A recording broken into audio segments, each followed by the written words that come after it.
Hindi cinema की महिला खलनायकों की बात होती है तो मनोरमा का नाम टॉप पर आता है। फिल्म सीता और गीता में हेमा मालिनी की चाची का रोल निभाने वाली मनोरमा ने सैकड़ों फिल्मों में काम किया। मनोरमा ऐसी अदाकारा थीं जिनका नाम भले ही दर्शकों को ना पता हो, लेकिन उनके काम को सभी पहचानते थे। पर्दे पर उनका आना ही इसी बात की गारंटी देता था कि अब कुछ रोमांचक होने वाला है। मनोरमा लंबे समय तक सिनेमा में सक्रिय रहीं। मनोरमा का जन्म 16 अगस्त 1926 को पंजाब के लाहौर में हुआ था। उनका असली नाम एरिन आइजैक डैनियल्स था। इस नाम से उनके फैंस हमेशा अनजान रहे। उन्होंने खराची नाम की फिल्म में चाइल्ड आर्टिस्ट के रूप में अपने करियर की शुरुआत की। तब उन्हें बेबी आयरिश के नाम से जाना जाता था। उनकी मां आयरिश थीं और पिता क्रिश्चियन थे।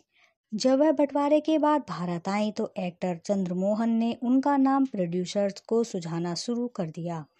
साल 1949 में उन्होंने पंजाब फिल्म लच्छी से डेब्यू किया था और साल 1950 में हिंदी फिल्म हंसते आंसू और 1953 में परिणीता में नजर आईं। इसके बाद वह फिल्म मेकर्स की पसंद बन गईं और एक के बाद एक शानदार फिल्मों में नजर आईं। एक्टिंग की दुनिया में आकर वो मनोरमा बन गईं। मनोरमा वो अदाकारा थीं जिनके आगे बड़ी बड़ी एक्ट्रेस की चमक भी फीकी थी। एक और मनोरमा को खड़ा कर दिया जाए और दूसरी ओर किसी टॉप एक्ट्रेस को, तो लोगों का ध्यान मनोरमा पर ही जाएगा, क्योंकि उनकी पर्सनैलिटी ही इतनी गजब की थी। मनोरमा ने राजन अख्तर से निकाह किया था। अभिनेत्री मनोरमा को देखकर ही लगता था कि वह बहुत ही बड़ी खलनायिका हैं। मनोरमा की गोल गोल आंखें मटकाकर बोलना गजब का था। मनोरमा कहा करती थीं कि फिल्म में कई ऐसे सीन या शॉट्स होते हैं जिनमें सारा ध्यान किसी और कलाकार पर होता है और आपके पास करने के लिए कुछ नहीं होता, इसलिए अपने ऊपर उसका ध्यान खींचने के लिए कुछ अलग करके दिखाना होता है। अगर डायलॉग नहीं है तो हाव भाव या बॉडी लैंग्वेज से अपनी मौजूदगी का एहसास करवाइए। पर्दे पर मनोरमा कुछ ऐसे ही किया करती थीं। मनोरमा ने अपने फिल्मी करियर की शुरुआत दलसुख पंचोली की फिल्म खजांची से शुरू की, जो कि ब्लॉकबस्टर साबित हुई। इस फिल्म के बाद मनोरमा की किस्मत चमक उठी और वह लाहौर की सबसे महंगी अभिनेत्रियों में गिनी जाने लगीं। मनोरमा इतनी मशहूर हो गईं कि उन्होंने कई बड़े बड़े विज्ञापन भी किए। उनका गोल गोल आंखें मटकाकर बोलना दर्शकों के दिलों में घर कर गया।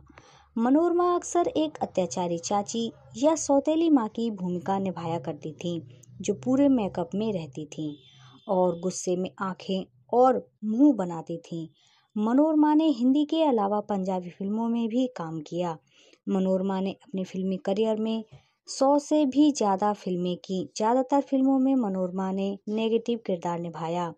उनकी कुछ चर्चित फिल्में सीता और गीता, एक फूल दो माली, दो कलियां, कारवां जैसी फिल्में शामिल हैं। मनोरमा 6 दशकों तक फिल्म इंडस्ट्री में एक्टिव रहीं। उन्हें इंडस्ट्री की वैम्प और लेडी विलन भी कहा जाता था। मनोरमा की आखिरी फिल्म साल 2005 में आई वॉटर थी। शूटिंग के वक्त इस फिल्म की पूरी कास्ट बदल दी गई थी, लेकिन मधुमती के रूप में मनोरमा पहली और आखिरी चॉइस बनी रहीं। साल 2008 में मनोरमा का लंबी बीमारी के बाद निधन हो गया। आज बेशक मनोरमा इस दुनिया में नहीं है, लेकिन उनके निभाए गए किरदार हमेशा लोगों के दिलों में जिंदा रहेंगे।